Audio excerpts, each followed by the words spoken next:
तुलसी पाता बेटी लिखाली भियगवा देली ना नौआ के हाथ। तुलसी पाता बेटी लिखाली भियगवा दिहाली ना नौआ के हाथ। यो चिठिया दिया नौआ भैया के हाथवा भैया के दिया समुझाई। यो चिठिया दिया नौआ भैया के हाथवा भैया के दिया समुझाई। चिठिया पढ़ता भैया मने मुस्काले बहिनी से करेले सवाल। चिठिया पढ़ता भैया मने मुस्काइले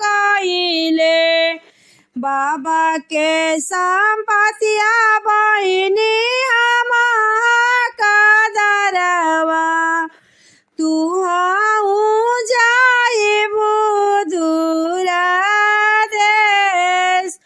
बाबा के संपतिया बहिनी कदरवा तू जाइबू दूरा देश।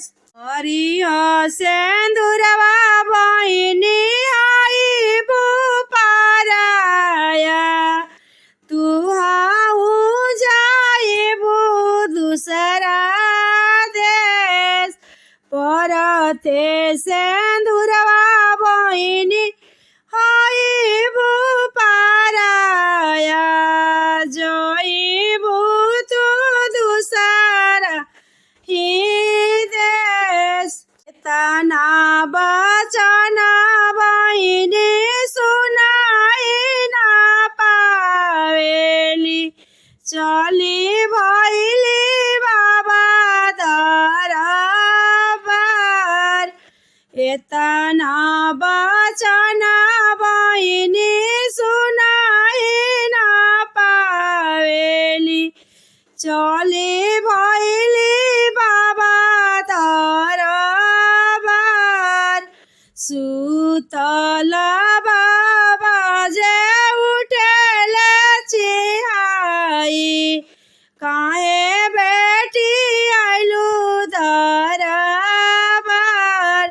सुतल अपना पापा उठे लाचिहाई काहे बेटी आइलू दरबार।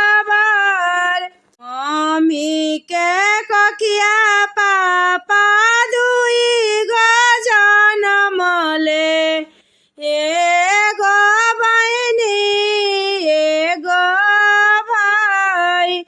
मम्मी के कखिया में दुई गो जनमले एगो मम्मी एगो भाई। भैया के रखला पापा पानी मालिया हम के भेजला दूरा देश। भैया के रखला चाचा पानी मालिया हम के भेजला दूरा देश। तुलसी के पाता बेटी लिखेली भियगवा दिहाली हजामा के हाथ। दे